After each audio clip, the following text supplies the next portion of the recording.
تمام يا اخوان. الحس كنت عم بسد مع زعيم المافيا السورية، وانا اسمي الايطالي قائد الزعيم، وقلت له اللي بيطير حسابات وبيرجعوا بحسابات تانية، واني الحس صار لي 7 دقايق عم استناه وما عم يجي. تعال يا ابري مع المايك واحكي اللي عندك. لك يا قلبي ولا ماجد زي القوات. يا جماعة الخير، الفيديو هذا راح يروح على اليوتيوب. أول شيء قلت له عندك شغل، قال لا. قلت له فادي، قال تمام فادي أنا. قلت له زعيم أنت فادي يا قلبي، قال إيه. هذا قال صدامي، هذا غيره، ما اسم ثاني يا زعيم. ماشي أبو صدام. صدامي اسمه، أبو صدام. أيوة نعم. قانون الدعس، قلنا تضرب حسابات بيطيروا حساباتكم، ترجع غير حساب. قال تمام. لما طار عن المايك ما عاد رجع حد الان، والزلم مستني. صار له 20 دقيقة زعيم قال على المايك ومنتظرت له وما جاء حد الان. يعني هو راكع. الفيديو هذا راح يروح على اليوتيوب. ماشي تمام. كمل تسجيل دخول زعيم على الساحة يمسح كس أخته من الساحة، وهي كلمتين من عند رامي لأنه أخو شرموطة مو قد كلمته. ركع خاوة. تمام. أخو المنيوكي. كلامك قاعد يا عمري. أيوة، وتفضل وانا مايكات. وخلصنا يا جماعة. بس أعطي تاغ على اسمه. ليش يا أخي ما أقسم بالله ما يجي لهم. حتى تاغ اسمه يا زلزال. أنت كنت بالروم صح؟ قائد صدامي كان اسمه يا زعيم.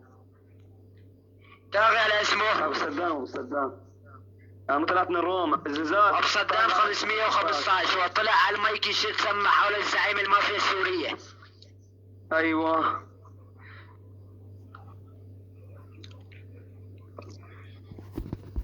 وهي الصورة تبع طيران حسابي.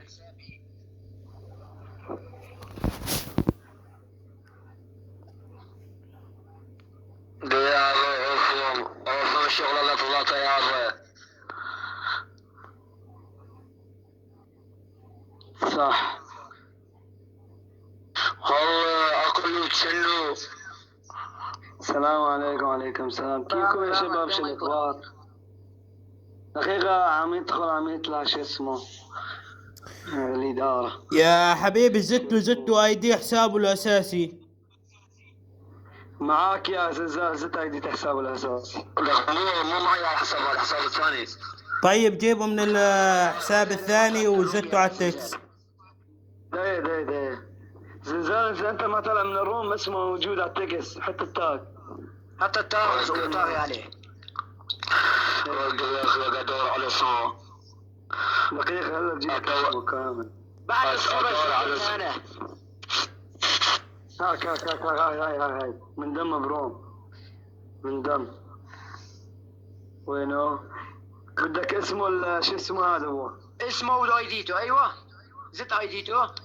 تمام. هي اسمه. هذا اسمه اي دي الحساب الاساسي. هذا دقيقة. وهذا ايديته. تمام.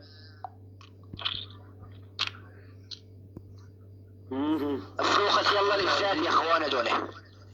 ايه. وهي نقفل الفيديو ابو صدام الراكع امام القائد الزعيم، والفيديو ينتشر على اليوتيوب. دقيقة.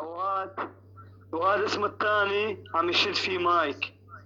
زعيم المافيا السورية ابو صدام 515. وهي صورة حسابه، والفيديو ينزل على اليوتيوب. هو اللي ضرب حساب.